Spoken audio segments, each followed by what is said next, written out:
Muy buenos días a todas y todos.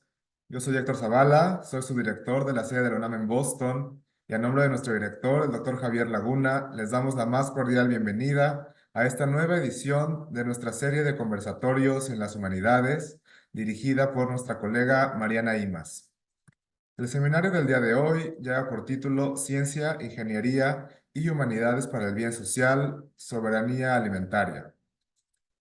Estamos muy contentos porque tenemos la participación de tres expertos en el tema, la doctora Tatiana Zadaya de la Universidad de Sao Paulo, el doctor Gerardo Torres de la UNAM y el doctor Chris Mejía del MIT. Le voy a pedir a nuestra colega Mariana Imas que nos haga favor de presentar a nuestros invitados, a nuestras invitadas, y estamos seguros que el seminario del día de hoy va a ser muy interesante para todas, para todos, y los invitamos a que lo disfruten y que nos sigan acompañando en siguientes ediciones de nuestra serie de conversatorios. Que tengan excelente día y hasta luego. Bueno, muy buenos días o muy buenas tardes, dependiendo desde dónde nos acompañen, y sean muy bienvenidos a este ciclo de conversatorios en humanidades que estamos desarrollando desde la UNAM Boston. Hoy estaremos platicando sobre cómo la ciencia, la ingeniería y las humanidades tienen su uso para el bien social. Nos enfocaremos en una temática particular, que es la soberanía y la seguridad alimentaria. El día de hoy nos acompañan tres expertos en la materia y son tres expertos además que vienen desde distintas disciplinas, entonces el conversatorio de hoy va a ser muy enriquecedor.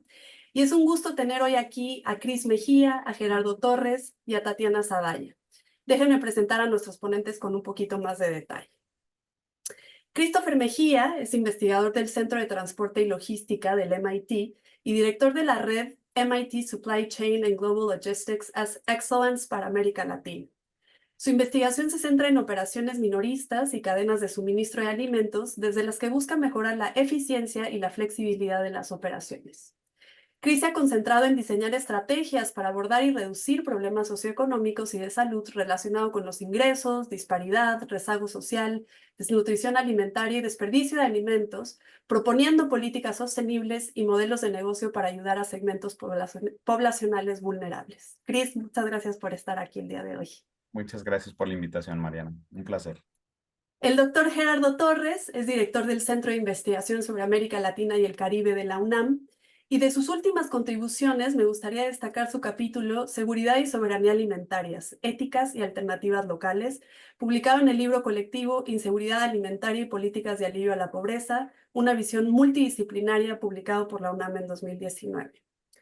Entre otras actividades académicas, vale la pena mencionar su participación en los comités científicos y organizadores de la red de sistemas agroalimentarios localizados, que se interesa en el desarrollo rural sostenible e incluyente para contribuir a la seguridad alimentaria, disminuir la pobreza y mejorar las condiciones de vida en el medio rural. Gerardo, muchísimas gracias por acompañarnos. Gracias por la presentación y la invitación, por supuesto. Tatiana Zadaya es profesora del Centro Universitario São Camilo en Brasil. Tiene un doctorado en Medicina Preventiva de la Facultad de Medicina de la Universidad de Sao Paulo y realizó una pasantía en la Escuela de Salud Pública de la Universidad de Harvard. Sus intereses de investigación están centrados en salud pública, epidemiología nutricional y nutrición pediátrica, enfocándose en la validez de los métodos de evaluación dietética. Asimismo, Tatiana se enfoca en los sistemas alimentarios sostenibles desde la producción hasta el consumo de alimentos. Tatiana, muchísimas gracias por estar aquí hoy. Muchísimas gracias. Una excelente oportunidad y estoy muy contenta con este encuentro tan multidisciplinar y de muchos países también, ¿verdad? Así es, efectivamente. Entonces, bueno, desde esta multidisciplinaridad y vamos a llamarle transnacionalidad, me gustaría empezar este conversatorio reflexionando sobre dos ideas que me parece que van a estar saliendo a lo largo de esta conversación. Y me gustaría que pudieran ayudarnos a definir estas ideas. Por un lado, la idea de soberanía alimentaria y por otro, la idea de seguridad alimentaria, ¿no? Se refieren a lo mismo, hay diferencias entre estos términos. Entonces, Gerardo, podemos empezar contigo si nos puedes ayudar con esta primera pregunta. Con mucho gusto. Bueno, para definir la seguridad alimentaria hay que pensar que las organizaciones internacionales como la FAO, la Food Organization de las Naciones Unidas, ¿no? Ha definido esta seguridad alimentaria como el acceso que toda persona puede tener en todo momento hacia una alimentación adecuada, ¿no? Entonces, como seguridad alimentaria, tenemos que pensar que todas las personas tienen una seguridad alimentaria cuando tienen ese acceso asegurado a los alimentos. Ahora, ¿cuáles son las vías para ese acceso? Ahí es donde se diferencia con la soberanía alimentaria. Las vías para obtener ese acceso pueden ser, pues, los ingresos, las políticas alimentarias de los gobiernos, ¿verdad? Y la solidaridad social, la solidaridad familiar en todo caso, o bien las instituciones que se dedican a distribuir alimentos entre las poblaciones vulnerables. Todos estos pueden ser mecanismos para tener un acceso a los alimentos, a una alimentación adecuada. Sin embargo, la misma FAO define las dimensiones de la seguridad alimentaria en 4, más o menos, que es la disponibilidad, el acceso, pues la inocuidad de los alimentos y la adecuación de la alimentación a las condiciones sociales y culturales de cada uno de los grupos que componen a la sociedad. Aquí el problema está en que la disponibilidad de alimentos puede ser una disponibilidad que no atiende a un origen de los alimentos y no atiende necesariamente a a la idea de un alimento saludable. Es decir, podemos tener una disponibilidad de calorías y se puede decir que hay seguridad alimentaria, pero esa disponibilidad de calorías no necesariamente es sana. Eso Tatiana nos lo va a explicar mucho mejor que yo, y entonces no me detengo en esto. Por otra parte, digamos, en caso de guerras o en caso de hambrunas, etcétera, pues esta seguridad alimentaria se puede ver vulnerada porque esa disponibilidad de alimentos también puede cortarse en un momento determinado. Lo estamos viendo en los conflictos armados actuales, ¿no? En cambio, la soberanía alimentaria, para no extenderme mucho más en esto, se basa en decisiones. Decisiones que pueden tomar los productores, los consumidores y los estados sobre qué producir, cómo producirlo y cuándo producirlo, ¿no? Y eso está relacionado más en términos de una relación social, en términos de una posibilidad de tomar decisiones en cuanto a la propia producción, ¿no? La soberanía alimentaria, entonces, está relacionada con una idea de soberanía, por decirlo así, en una cuestión redundante, de que una soberanía de las comunidades, una decisión propia de las comunidades para saber qué es lo que se puede producir, cuándo producirlo y cómo producirlo. Sabemos que puede haber, para incrementar la disponibilidad de alimentos, también puede haber una introducción masiva de paquetes tecnológicos, de concentraciones de tierras, etcétera, que vulneren a las propias comunidades en cuanto a su historia de lo que han producido, cómo lo han producido, etcétera, y que puedan pues expropiarles, por decirlo así, el saber de cómo producirlo, porque con paquetes tecnológicos simple y sencillamente se deja de producir como se producía para poder satisfacer necesidades del mercado y para llenar el ámbito de la disponibilidad de alimentos. Aquí la cuestión es que la disponibilidad de alimentos tiene que estar relacionada con esas decisiones de las comunidades, de las regiones y de los estados nacionales. Eso es lo que yo podría decir para no acaparar más el tiempo. Perfecto, muchas gracias, Gerardo. Tatiana, ¿quieres agregar algo? Por favor, adelante. Gracias, Gerardo. Yo creo que es un tema bastante complejo y aquí el desafío más grande yo creo que es resumir todo, ¿no? Pero como él ha dicho muy bien, la seguridad alimentaria, yo creo que si podemos poner una diferencia, es algo que es más estandarizado desde el punto de vista de la definición. Entonces, por ejemplo, tenemos herramientas para conseguir mensurarla, ¿no? Y de hecho también clasificarla en leve, moderada o grave. Y aquí la grave, por ejemplo, tendríamos el hambre, pero lo que algunas veces veo que las personas se equivocan es considerar que la inseguridad alimentaria siempre va a ser hambre. Y no. Por ejemplo, como está relacionada el acceso a alimentos, en la pandemia todos nosotros estábamos en seguridad alimentaria, aunque lleve, porque si no sabíamos si el día siguiente al llegar al mercado íbamos a encontrar comida disponible para comprar, ¿no? Y la soberanía alimentaria creo que es un tema un poco más difícil de ponerlo en palabras, pero desde mi mirada es más como una ideología, algo que, claro, también eh, eh, abarca la seguridad alimentaria, pero con una mirada más de la sostenibilidad y la identidad alimentaria cultural de un pueblo, de una región, ¿no? Entonces aquí la sustentabilidad la veo también como algo muy importante para el medio ambiente, para los ecosistemas, pero también para la salud de los seres humanos. Entonces, por ejemplo, aquí otra vez un ejemplo que no está tan relacionado con el hambre, pero que tiene mucha responsabilidad con ese sistema, son las dietas, ¿no? Entonces, las elecciones que hacemos nosotros de qué vamos a comer, cómo vamos a comerlo, cómo vamos a cocinarlo. Y, por ejemplo, lo que yo como nutricionista escucho mucho son las dietas de la moda, son las personas que hoy ahora estoy de dieta, ¿no? Y de manera aquí muy general, lo que suele ser estar de dieta, pues estar enfadado porque no comes con placer, ¿no? Y hacer una alimentación muy restrictiva, muy monótona. La moda aquí en Brasil ahora es comer patata dulce con pollo, por ejemplo. Entonces esto es sostenible, quiero decir, para el ser humano. ¿La persona puede llevar a cabo esta dieta por un plazo muy largo? Probablemente no. Y para el medio ambiente tampoco, porque es monótona, no tiene grande diversidad. Entonces también va a estimular un sistema alimentario que degrada mucho de nuestro medio ambiente.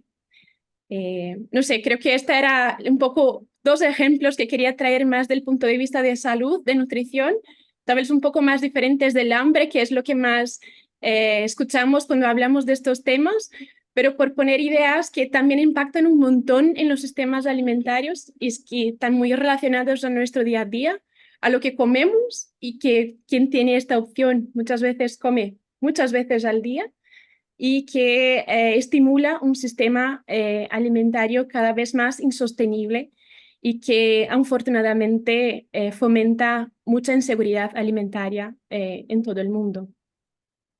Muchísimas gracias, Tatiana. Cris, adelante, por favor. Muchas gracias, Mariana. Bueno, pues la verdad es que no quisiera así como agregar tanto a las definiciones que me parece que ya han sido muy completas del lado de Gerardo, del lado de Tatiana. Digamos, yo acá lo que estoy representando es la parte como ingenieril, vamos a ponerlo así, entonces, sobre todo en la cuestión logística. Entonces, me voy a limitar a esa parte, ¿no? Eh, Seguridad alimentaria para nosotros implica que las personas todo el tiempo tienen, yo diría que las que llamamos las 4 A's, ¿no? Del lado de logística, que es accesibilidad, bueno, es que está en inglés, ¿no? En realidad hay una D por ahí. Accesibilidad, disponibilidad, que en inglés es availability, asequibilidad, que es que te alcance el dinero para poder comprar lo que tú necesitas, pero también awareness, que es prácticamente la educación para poder, pues, hacer de esa comida segura, suficiente y saludable, algo que tu cuerpo pueda absorber. De lo contrario, la manera en la que lo vemos es, yo puedo traer una manzana o un producto saludable hasta tus manos con lo que sería accesibilidad geográfica, disponibilidad en una tienda o en cualquier tipo digamos, de establecimiento que te lo pueda vender o donar. Y puede ser asequible en cuanto a lo que tú traes en el bolsillo, ¿no?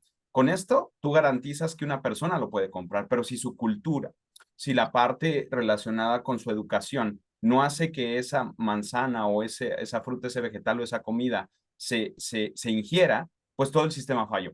Entonces es un sistema de oferta, que es todo lo que acabo de mencionar, y la demanda se genera con la idiosincrasia, la cultura, la educación que tienen las personas. Entonces, para mí, y en logística, seguridad alimentaria implica garantizar esta accesibilidad, disponibilidad y asequibilidad de esta comida para las personas en términos generales, para cubrir sus dietas y mantener una vida sana, ¿no? Entonces, la similitud respecto de lo que sería la soberanía alimentaria, hablar de soberanía, pues uno piensa en soberanía como autonomía, ¿no? Muchas veces hablamos de soberanía de un país. Desde el punto de vista logístico, lo vemos más como la soberanía de un país, de una región, de una comunidad, para ser autosuficiente en su sistema agroalimentario y de tal forma que la gente, pues como lo dijo ya también el doctor Gerardo, produzca, pero no solo produzca los alimentos, sino también que los pueda distribuir y consumir internamente ya con un conjunto de mecanismos y de políticas estandarizadas, ¿no?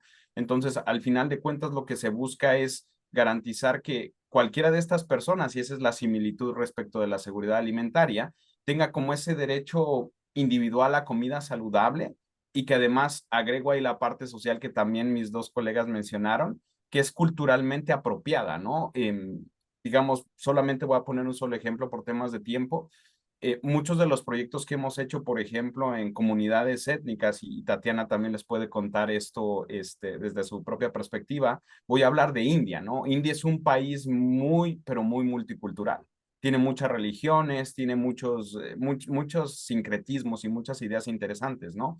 Pero lo que es el tarwi o cualquiera de estas supercomidas, granos superpoderosos que allá se consumen como proteína vegetal, porque para los que no sepan, en India, pues no se come la vaca porque la vaquita es sagrada. Entonces, digamos, el contenido proteico, y este es un proyecto que hicimos con Tatiana, viene principalmente de los vegetales.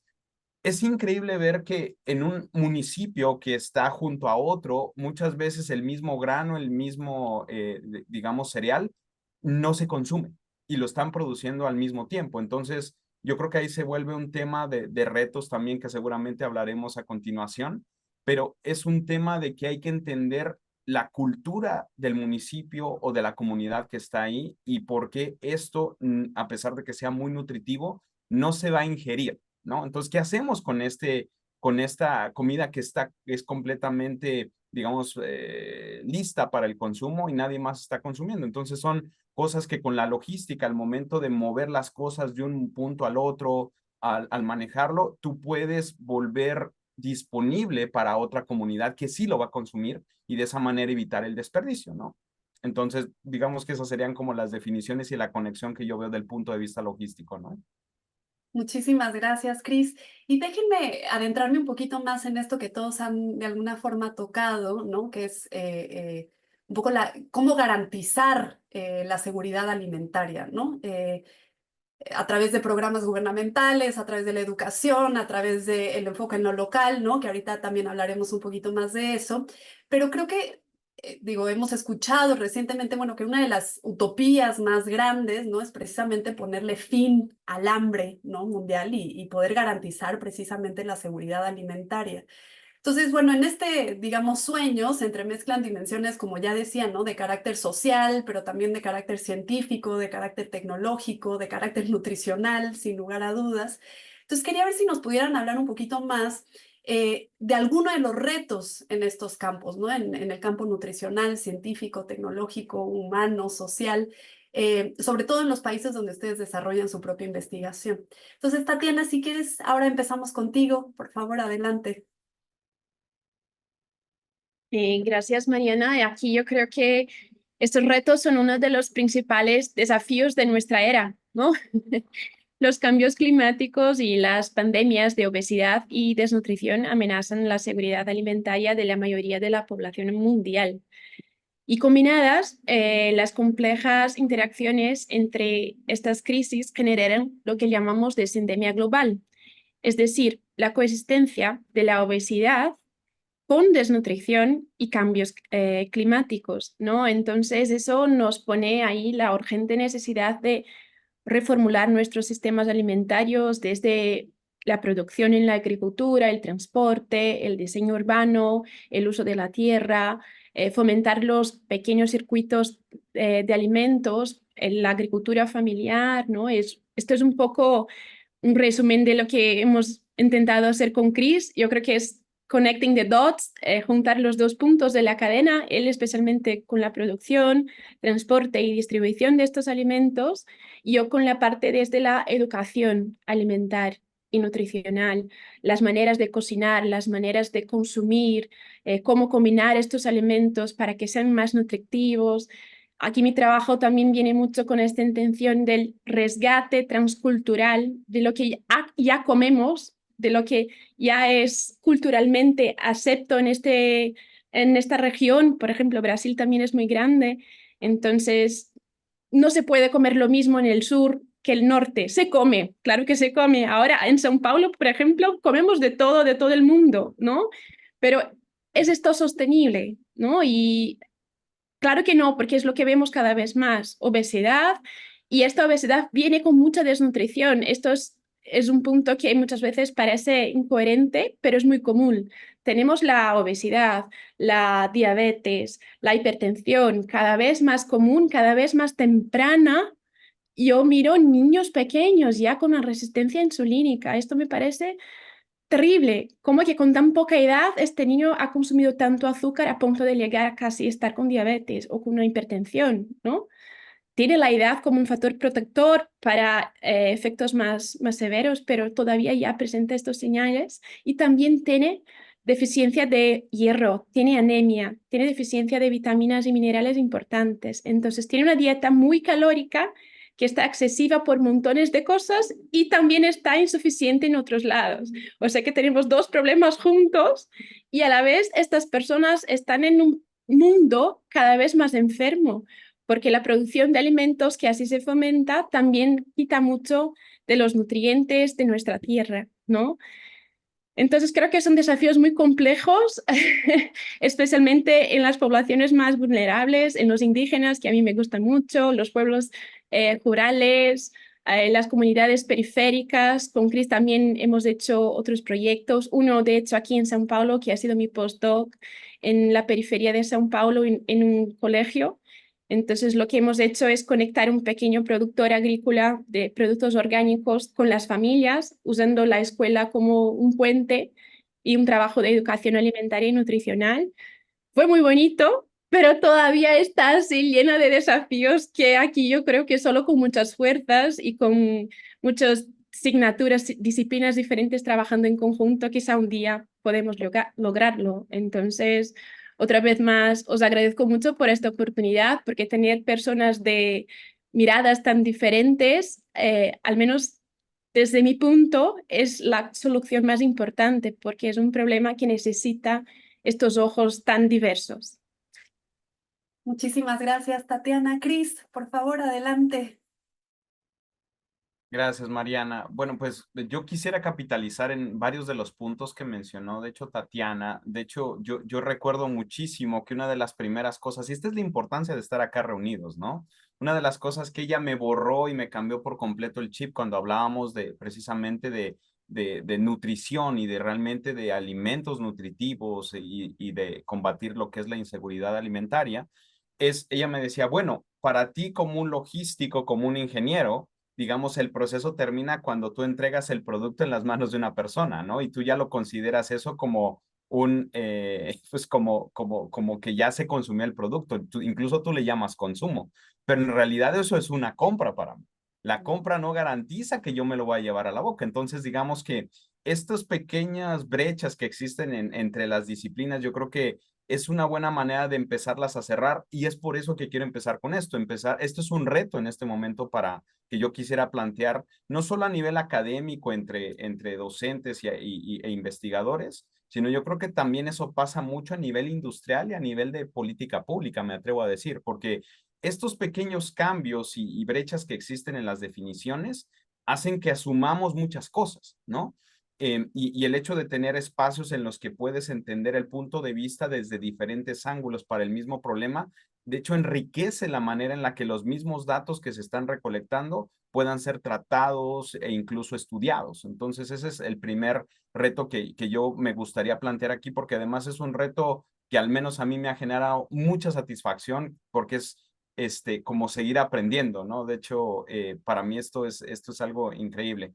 El segundo punto que yo veo como un reto es vinculado sobre todo a productos perecederos, es la perecibilidad, ¿no? O sea, la fecha de expiración de los productos.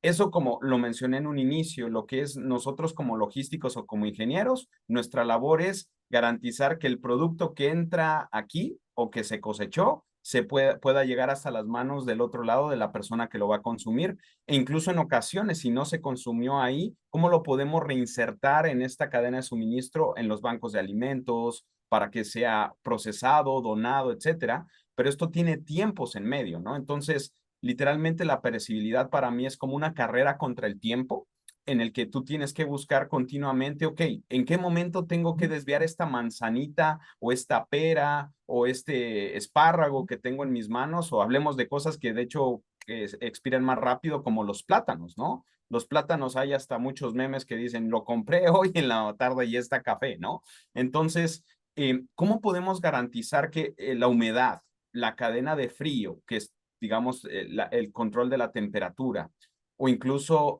digamos, el número de veces o de puntos que va tocando, digamos, un producto, pueda ser el óptimo sin necesidad de que pase por tantas manos? Porque cada vez que alguien toca un producto, pues no solamente lo contaminas, sino también lo empiezas a maltratar. Entonces, ¿cómo podemos lograr eso? Y el otro punto que es un reto para mí muy grande es, vivimos en una sociedad en general en el mundo donde apremia más el que paga más, ¿no? Entonces, todo está construido para empujar los productos hacia canales de distribución que pueden tener la oportunidad de guardarlo en una bodega o en un pequeño almacén, hablo de supermercados, mientras que, pues cuando vamos a las zonas más pobres, pues no encuentras realmente muchos supermercados, lo que encuentras son tienditas, y en las tienditas pues no hay donde puedas almacenar esto porque ni siquiera hay un refrigerador donde lo puedas poner. Entonces, si vamos un poquito más profundo en el tema de nutrición e incluso de inseguridad alimentaria, yo veo que hay una gran oportunidad porque estamos realmente distribuyendo muchísimos productos a los que lo pueden pagar, pero esas personas no van a poder consumir todos esos productos porque representan menos posiblemente del 30% de la población. Mientras que en el otro 70% estamos mandando muy poquito. Entonces, el mayor desperdicio puede empezar a generarse de ese lado donde estamos mandando los productos, y este desbalance que generamos entre distribución genera desperdicio y al mismo tiempo genera más inseguridad alimentaria. Entonces, digamos que este es un tema que creo que tenemos que cambiar desde cambiando nuestra perspectiva, entendiendo que tenemos que ser no nada más enfocados en maximizar las ganancias como empresas, sino también pensando en pues vaya, cómo estamos afectando al mundo, porque si bien es cierto, vas a ganar más en cierto canal de distribución o cierto segmento poblacional que son tus clientes, pues a qué costo, ¿no? O sea, nos estamos llevando el planeta entre los pies y no estamos haciendo nada, ¿no? Y el último punto que seguramente solamente lo menciono porque yo creo que el doctor Gerardo de pronto va a elaborar más en él, es todo el tema del consumo, ¿no? O sea, que es una dinámica constante del consumidor, y eso se apega muchísimo a la parte de cultura, a la parte de comunidad a la que perteneces, e incluso pues todo lo que sucede a nivel social, ¿no? Que seguramente el doctor Gerardo lo elaborará un poquito más adelante, Mariano. Muchísimas gracias, Cris. Gerardo, me gustaría, obviamente, si tienes algo que contribuir a esta pregunta, pero también empezar a adentrarnos un poquito en esta cosa de lo local, ¿no? Este giro hacia lo local, de la cual todos ustedes han estado hablando, pero sobre todo, Cris, Tatiana, y bueno, sobre todo tú también, Gerardo, pues ponen un acento muy particular en su trabajo, ¿no? De la importancia de este giro a lo local. Y Gerardo, tú sobre todo hablas del giro a la agricultura familiar e indígena, ¿no? De poner un énfasis en eso. Entonces, si nos podrías hablar un poquito más y profundizar un poco más sobre esto. Y luego también, Cris, si nos puedes hablar también de la importancia de las tienditas, porque esto es algo que ha rodeado tu trabajo, ¿no? En este regreso a lo local. Pero Gerardo, por favor, adelante. Ay, tienes apagado el micrófono, Gerardo. Bueno, Ay, en ahora. primer lugar, agradecer las intervenciones de Tatiana y de Cris. La verdad es que son retos fenomenales los que tenemos enfrente porque implica todo un cambio en el régimen alimentario. Es decir, un cambio en este régimen alimentario que, como ya lo han enfatizado, no solamente por los costos de transporte económicos para llevar un producto de un lugar del mundo a otro, sino por la emisión de gases de efecto invernadero, evidentemente relacionado con los problemas que estamos viviendo ahora de cambio climático. Hay un problema también, un reto fundamental, que es cómo gobernamos la distribución del agua, ¿no? Cómo aplicamos algunos elementos de acuerdos, de convenios sobre el agua, porque el agua, al igual que los alimentos, se han convertido en materia de una disputa por la ganancia, una disputa por la posesión y entonces por un incremento de utilidades. En ese sentido, a mí me ha reportado muchas satisfacciones a estar trabajando desde hace más de, yo creo que 20 años tengo trabajando, observando cómo precisamente estos circuitos cortos de los que se habló hace un momento, ¿verdad? Estas cadenas cortas de comercialización pueden ser una alternativa no solamente para la comida sana, nutritiva y culturalmente adecuada, sino también como una alternativa para un uso más racional de los recursos. Me refiero a la tierra, al agua, por supuesto, ¿verdad? Y a los recursos que puede tener el transporte.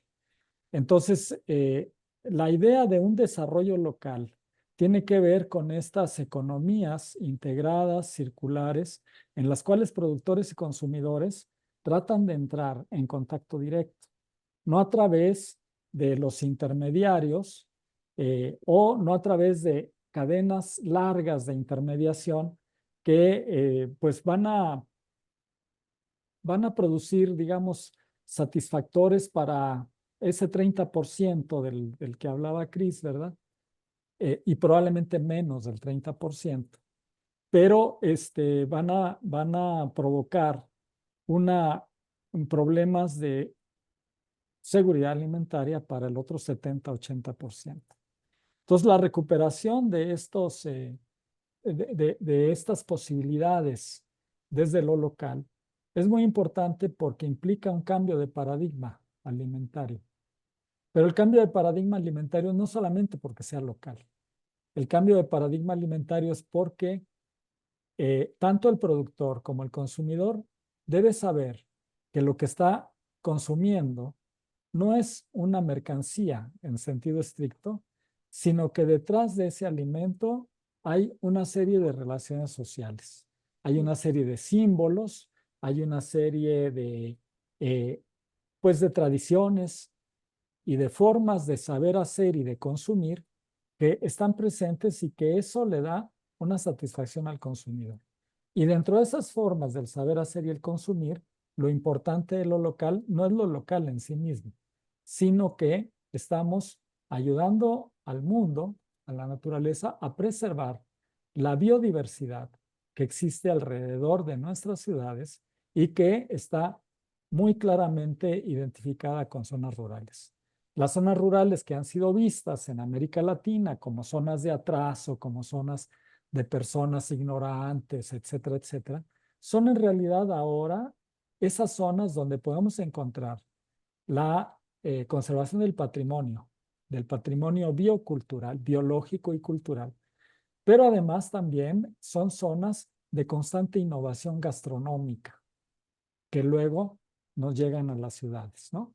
Entonces, ¿quiénes son los guardianes de esa conservación? ¿Quiénes son los guardianes de esa reproducción de la biodiversidad? Que es lo que en realidad, lo digo entre paréntesis, pero es lo más importante. La conservación de esa agrobiodiversidad es fundamental para el mundo dentro de 20, 30 o 50 años, porque el avance de los monocultivos, el avance de toda la agricultura industrial, pues lo que nos está produciendo es esta estandarización, como decía Tatiana, en la cual pues no hay una diversidad de los alimentos. Nuestra alimentación es cada vez más monótona, menos diversificada. ¿Y quiénes son los guardianes de todo esto?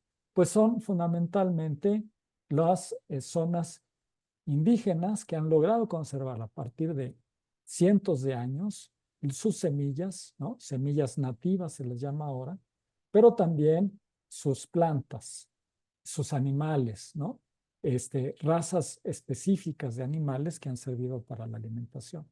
Y por supuesto, dentro de ellas, pues también las zonas afroamericanas, por decirlo así, ¿no? Entonces, esto es lo importante y con esto de la población indígena y afroamericana es porque en la Comisión Nacional de Uso y Aprovechamiento de la Biodiversidad, CONABIO, en México, se impulsó un proyecto en el cual tuve el honor de participar para justamente ver los sistemas agroecológicos tradicionales y su importancia para la conservación de la agrobiodiversidad.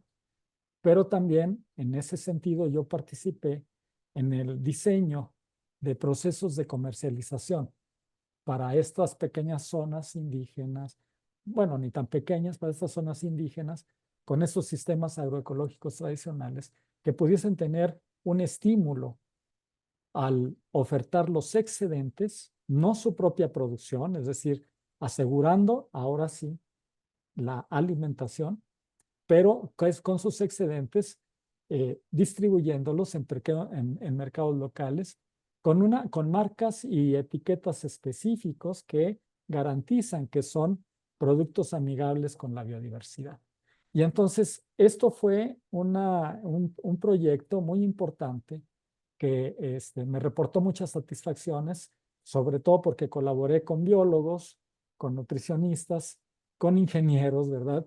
Y con agrónomos en este proyecto, lo cual es satisfactorio porque este trabajo interdisciplinario me permitió conocer mucho más a fondo precisamente estos mecanismos de conservación de la biodiversidad que deben ser muy importantes para el futuro próximo. No solamente para ahora, sino para el futuro próximo. Muchísimas gracias, Gerardo. Cris, por favor, algo que agregar a esta parte de lo local. Mira, pues la verdad es que lo que acaba de decir Gerardo nos dio una cátedra bien interesante de la importancia que tiene desde el punto de vista científico, cultural, social y por supuesto ambiental, todo el tema de las cadenas de suministro de cortas, como yo les suelo llamar en mi disciplina, ¿cierto? Quizás lo único que a mí me gustaría agregar es lo que en un inicio preguntaste, la parte de qué rol pueden jugar las tienditas de esquina, los changarritos en todo esto, ¿no? Digamos que con las tienditas de esquina es un tema que he venido yo desarrollando ya desde hace alrededor de unos 12 años, cuando trabajaba en Colombia. Y digamos que uno puede entender a las tienditas o a los changarritos como simplemente un punto de venta donde uno va y compra las cosas y ya se acabó, ¿no? Pero digamos que, y de hecho esa fue la manera en la que yo empecé hace ya 12 años a investigarlas, entendiendo digamos, por qué comercialmente son importantes, qué tipo de productos ofrecen, cómo la logística, digamos, la logística entiéndase, cómo el transporte de empresas de consumo masivo, no voy a decir marcas, pero o sea, la que hace papitas, la que hace refrescos, etcétera, van ahí, o incluso las tienditas que se animan a vender frutas y verduras, cómo se aprovisionan de estos productos, ¿no? Entonces, hay un conjunto como de demanda que es cada uno de nosotros que va a merca y compra en estos lugares contra el proceso de reaprovisionamiento de estas estantes dentro de la tienda, ¿no? Entonces es un vaivén continuo. Pero a lo largo del tiempo, algo que yo he identificado es que realmente las tiendas fungen un rol que no solamente es un proceso de compraventa transaccional, se convierten, tal cual lo dijo Gerardo, también como en un hub social, ¿no? Donde la gente, sobre todo de menores recursos, va y se lleva muy bien y desarrolla una relación de confianza que además, en mi opinión, es algo que no se ha estudiado demasiado y es algo que estamos haciendo con el equipo actualmente, con el objetivo precisamente de entender cómo se logra ese sentido de pertenencia. Ahora, seguramente ustedes se preguntarán, bueno, ¿y esto qué tiene que ver con la comida? Pues la verdad es que mi opinión tiene que ver todo, ¿no? Porque tú lo que compras en ese lugar es lo que el tendero decidió comprar, ¿no? Entonces, si no hay espacio, si el tendero no tiene presupuesto, que son los grandes, digamos, como limitantes o restricciones que tienen actualmente los tenderos, no vas a encontrar cierto tipo de productos, ¿no?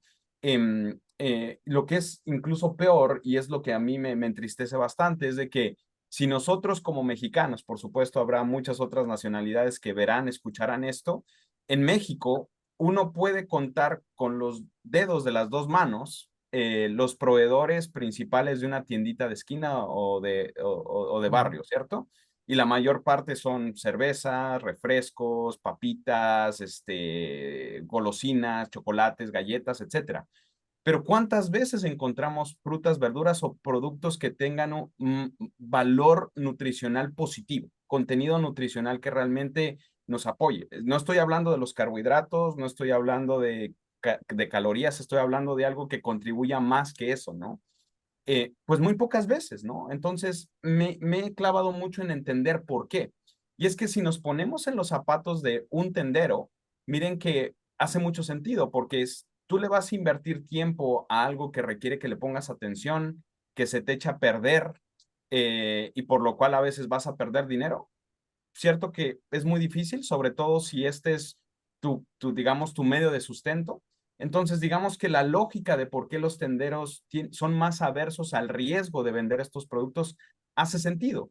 Pero lo que yo creo es de que a través precisamente de las cadenas de circuito corto o digamos como la importancia de lo local, como mencionó Gerardo, se pueden empezar a generar como negocios que desarrollan las colonias, los barrios o incluso las alcaldías, de tal forma que haces que el tendero se convierta como en tu vitrina de productos, ¿no? Y gracias a él empiezas a vender. Y mira que esto ya sucede, o sea, muchas mamás ven y dicen, oye, veo que no vendes tortas, en México es sándwiches, ¿no? Los vamos a vender, gelatinas y cosas así. Pero imagínate que, y eso es algo que es un proyecto que ya hemos venido testeando, empiezas a desarrollar una relación entre los tenderos y los pequeños agricultores, o digamos alguien que está como procesando estos productos. Entonces, el desarrollo económico a nivel de barrio, a nivel alcaldía, puede propender muchísimo, ¿no? Entonces hay un impulso ahí interesante en Brasil, ya para cerrar esto que acabo de mencionar, y también en Estados Unidos. El problema es el mismo. Se come mucha comida con bajo o incluso déficit nutricional.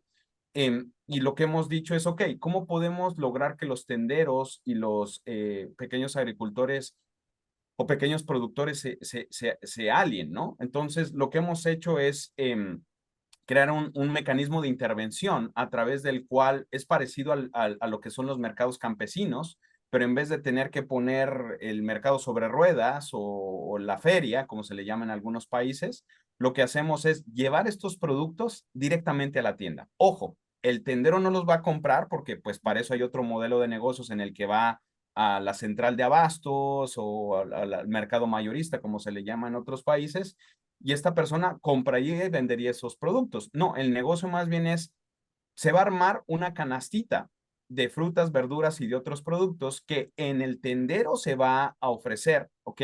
Posiblemente ya las personas ya lo compraron anteriormente a través de una aplicación o a través de otro tipo de mecanismo un poco más manual, pero solamente van y lo recogen a la tienda. Es como si fuera un modelo tipo Amazon, tipo Mercado Libre, donde pues uno va y recoge sus productos en el Oxxo y en otro tipo de tiendas de conveniencia. No, acá vas y recoges las frutas y verduras directamente en el tendero.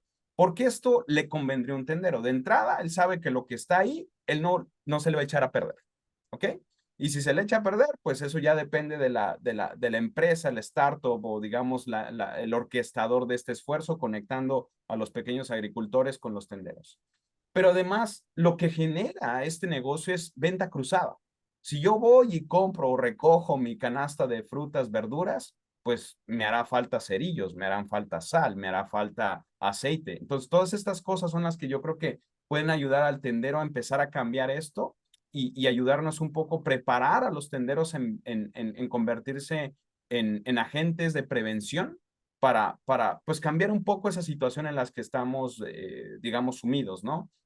termino diciendo que el piloto que hicimos en Brasil nos fue muy bien en zonas, digamos, de muy bajos recursos.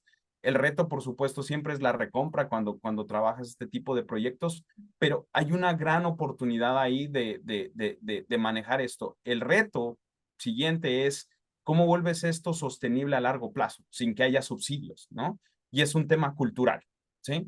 Es un tema cultural que hemos venido hablando aquí los tres panelistas expositores y que creo que es posiblemente la siguiente frontera de estudio. Muchísimas gracias, Cris. Tatiana, déjame ahora pasar contigo, sobre todo esto que ya estaba, de lo cual ya estaba hablando Cris, ¿no? Esta idea de que, bueno, sin duda ya lo decías tú, ¿no? Hay una suerte como de epidemia de malnutrición, de obesidad, sobre todo en América Latina, pero bueno, también en otros países. Y justo una de las problemáticas es esto que mencionaba Cris, ¿no? La posibilidad de comprar productos con muy bajo valor nutricional, pues en cualquier sitio, incluso en tienditas remotas, pues uno tiene acceso a los refrescos, a los jugos súper dulces, a la comida chatarra, etcétera. Ya Cris nos hablaba de algunos proyectos, pero si tú pudieras como profundizar un poquito más en ciertos proyectos o ciertas ideas que tengas, en cómo empezar a cambiar este consumo, ¿no? Y quizás también es regresar a lo local, ¿no? Pero bueno, si nos pudieras hablar un poquito más de esto. Gracias, Mariana. Yo creo que si tuviéramos esa respuesta así tal cual, la obesidad y las enfermedades no estarían ahí entre las que más matan en todo el mundo, ¿verdad? Y aquí, desde mi trabajo, mis esfuerzos vienen muy centrados a cambiar los hábitos alimentarios. Pero esto es también, solo esto ya es un súper desafío y tampoco tenemos una única respuesta o una única clave, ¿no? Por ejemplo, las bebidas azucaradas, el sabor dulce, la practicidad, no solo de estas bebidas, pero de las comidas que mencionaste tú, son muy atractivas, ¿no? Son prácticas, no exigen tiempo, son muy palatables. Entonces, ellas muchas veces son la prioridad de todos. Aquí digo, en todos los niveles socioeconómicos y en todos los locales.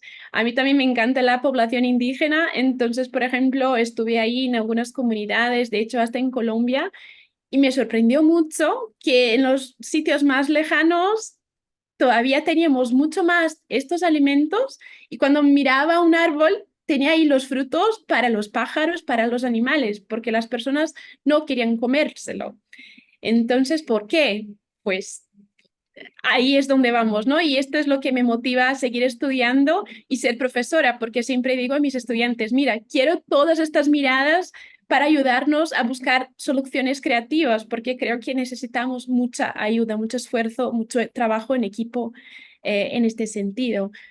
¿No? Pero otro punto que Gerardo ha tocado, claro que aquí sobre la producción y el impacto en el agua, pero también me gusta mucho hablar del agua desde el consumo del ser humano, ¿no? Para nuestro consumo.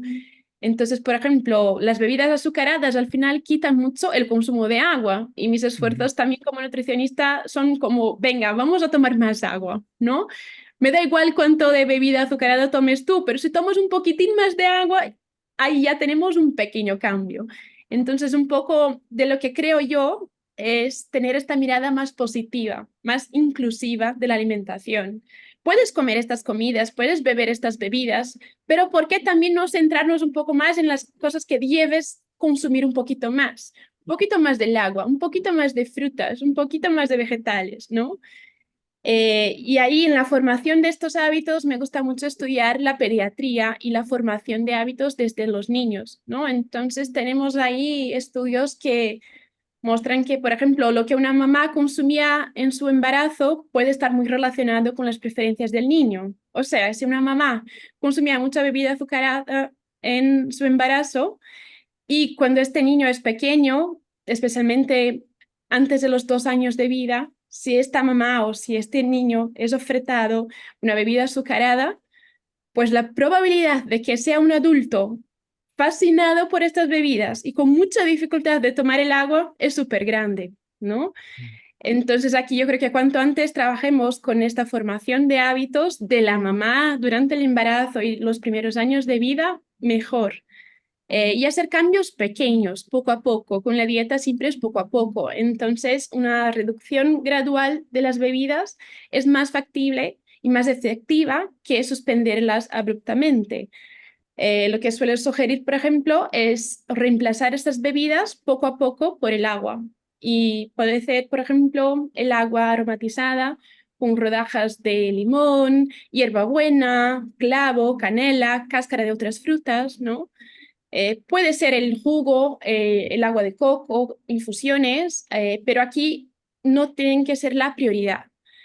El objetivo final es estimular el consumo del agua purita y de la fruta entera en el caso del jugo, ¿no? Sería como llegar a esto como algo más grande, pero pequeños pasitos yo creo que son más efectivos. Muchísimas gracias, Tatiana. Y bueno, déjenme, vamos a ir un poco cerrando este conversatorio que podríamos aquí seguir hablando 3 horas más, pero bueno, vamos a ir cerrando y me gustaría cerrar con dos preguntas. La primera es si nos podrían platicar, ¿no? Si hay algo que existe actualmente en los países de América Latina o incluso en otros países que de hecho esté ayudando ahora, ¿no? Precisamente a combatir el hambre o la malnutrición. Pienso en los bancos de comida, en políticas públicas en concreto, en logísticas de distribución, que de hecho están ahorita dando resultados interesantes, ¿no? Ustedes que están investigando estos temas. Ese es por un lado. Y la otra, mi pregunta, digamos, final iba a ser, bueno, ¿qué pasos consideran que son necesarios para continuar en estos temas? Pero ahora creo que algo interesante más bien que preguntarles es, ¿qué le dirían a nuestro público, ¿no? Nuestro público que somos consumidores, que vamos al supermercado, ¿no? A los mercados, ¿en qué nos tenemos que fijar, ¿no? Para ayudar un poco a estas problemáticas. Entonces, bueno, si quieren, empecemos con la primera. Si hay algo que actualmente esté funcionando en los países de América Latina y luego cerramos con nuestra última pregunta. Entonces, Gerardo, si quieres, ahora empezamos contigo, por favor. Sí, con mucho gusto. Bueno, yo creo que todo esto, tanto la seguridad alimentaria como la soberanía alimentaria y los procesos de los que hemos estado hablando aquí, ¿verdad? La revalorización del comercio tradicional, o sea, las tienditas justamente, ¿no? No las tiendas de conveniencia que han venido a sustituir el esquema de las tienditas, ¿verdad? O que quieren sustituirlo, porque las tienditas de todos modos tienen una gran resiliencia y se han adaptado también a las circunstancias, ¿no? Todos estos problemas que hemos abordado aquí me parece que pueden englobarse en algo que en América Latina ha venido discutiéndose desde hace por lo menos 2 décadas, que es el derecho humano a la alimentación. Ver la alimentación como un derecho humano, es decir, ver la alimentación no como un proceso de producción y consumo de mercancías, sino como un derecho al cual cualquier ser humano, por el hecho de ser humano, debe tener acceso, ¿no? Entonces, debe tener acceso a esa seguridad alimentaria y también a esa capacidad de tomar decisiones. Pero también el Estado le debe garantizar a ese consumidor, como decía Tatiana, es decir, ¿quieres seguir consumiendo bebidas dulces? Está bien, pero te garantizamos de que haya agua potable, de que haya productos sanos, ¿verdad? O menos dañinos, etcétera. Y te educaremos para que tengas una posibilidad de decidir, ¿no? El problema está en cuando no tienes esa posibilidad de decidir, ¿no? El problema está en que te enfrentas a estas tiendas de conveniencia, a estos negocios en los cuales está diseñado todo de acuerdo a una industria alimentaria que está dirigida a que consumas calorías y más calorías y más calorías cada vez, ¿no? Entonces, el derecho humano a la alimentación ha sido incorporado ya prácticamente en todas las constituciones de América Latina. En México se incorporó en el año 2011 y muy recientemente se acaba de aprobar la ley reglamentaria de ese derecho a la alimentación. Esto es un marco legal que si bien es ideal, de todos modos es un marco que permite ya una regulación y un reordenamiento de toda esta, de todo este negocio de la comida. Por otro lado, el etiquetado frontal de los alimentos ha sido muy importante también. Este etiquetado empezó en Chile como una advertencia precisamente de lo que estás consumiendo en términos muy didácticos. Es decir, tienes exceso de calorías, tienes exceso de sal, tienes exceso de productos de sodio y tienes exceso de productos ultraprocesados, digámoslo así. Entonces, tienes un etiquetado frontal. Frente a eso también tienes pues estrategias contra la obesidad y la desnutrición que siempre chocan contra el lobismo empresarial. Es decir, siempre hay lobbies que están tratando de disminuir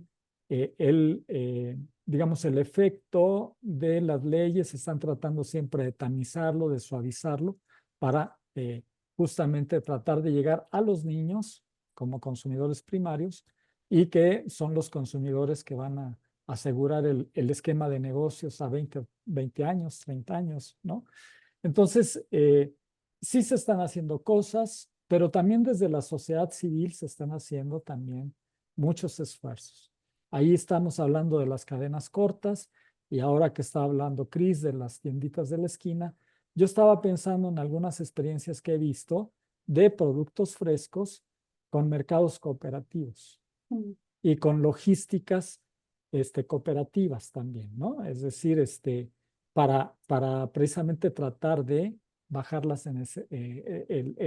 senescencia del producto, ¿no? El tiempo de senescencia del producto.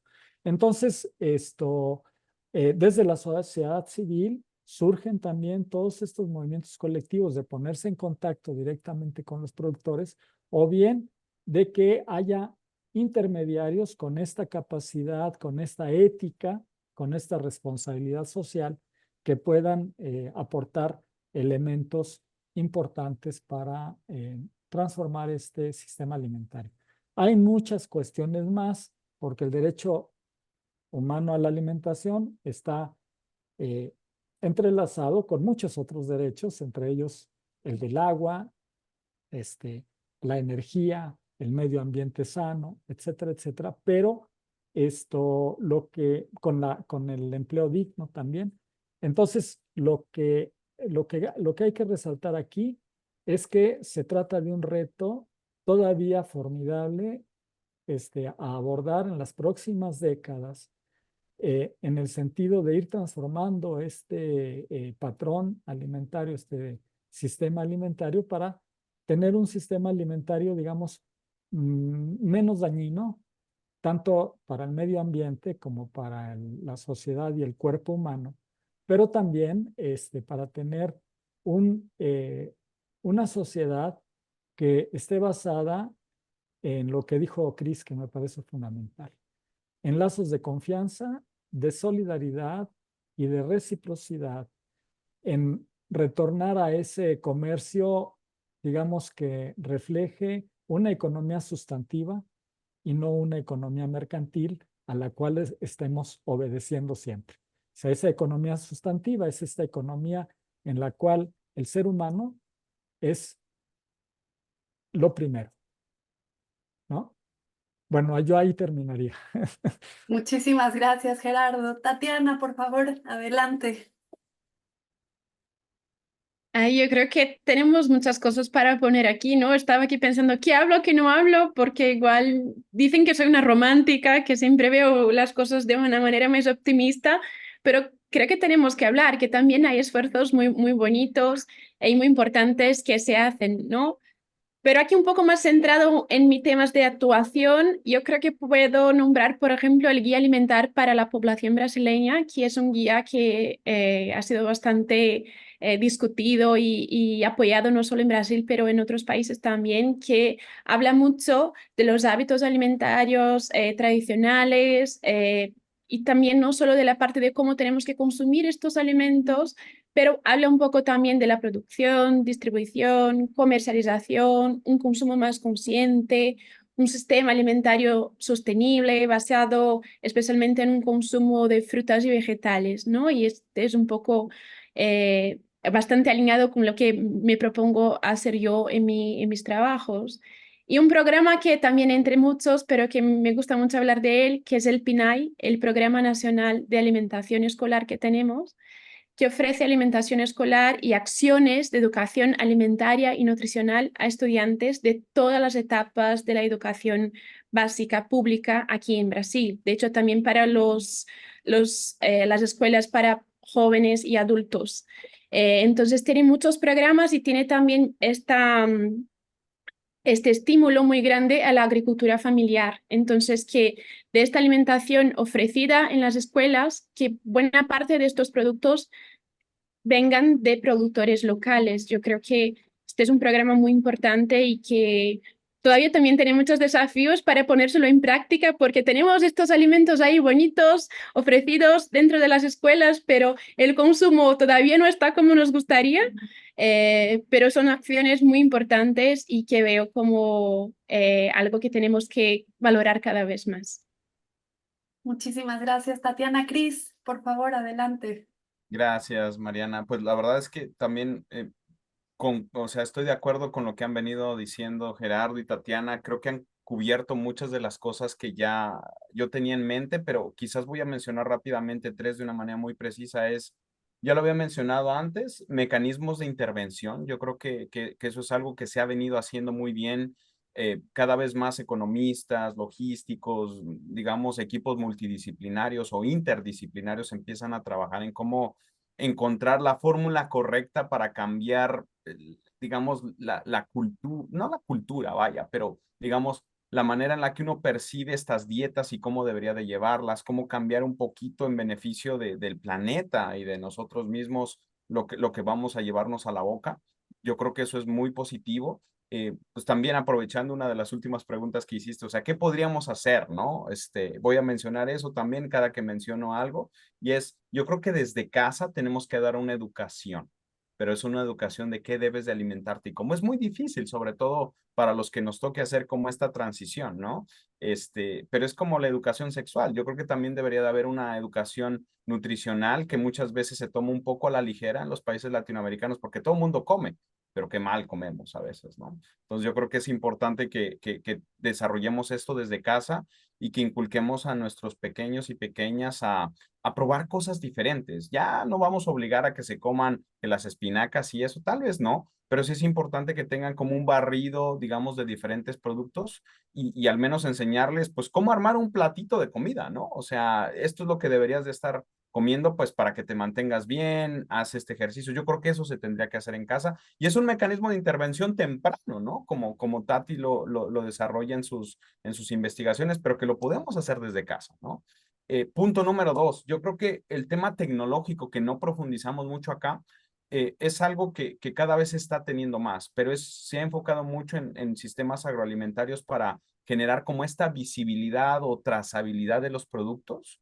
Yo creo que eso es algo que va a seguir creciendo, pero yo ahí, digamos, el reto que veo es que hay muy poca adopción tecnológica y eso lo hemos visto también con los tenderos en algunas de las investigaciones que hemos hecho, pues uno tiene mucho miedo al tema de que el gobierno vaya a venir a imponerme más impuestos, ¿no? Entonces yo creo que ahí el gobierno puede ser un facilitador del proceso, pero no debe de intervenirlo, ¿no? De tal forma que aquel tendero o aquel pequeño agricultor que no necesariamente es tan formal, vamos a ponerlo así, no se sienta como que observado y todo eso.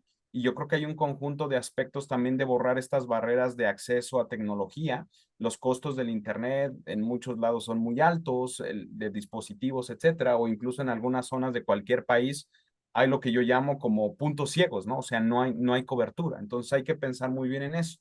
¿Qué podemos hacer respecto desde casa? Yo creo que es aprender, enseñar, digamos, no solamente en casa, sino en nuestra profesión, empezar a construir soluciones que no son lo que yo diga, sino venir a preguntar a las personas de abajo qué necesidades tienen, qué les duele, etcétera, y a partir de ahí construir tecnología que les haga sentido y que sea de utilidad. Muchas veces, muchas startups vienen con una idea maravillosa, pero que no han rebotado en el campo, ¿sí? Entonces, y por investigaciones que hemos hecho, particularmente en tenderos, sabemos que no van a sobrevivir. Tienen que aliarse, tienen que generar esta confianza que hemos venido hablando acá pues la única manera de construir confianza es preguntar al que sabe y al que le sufre más, ¿no?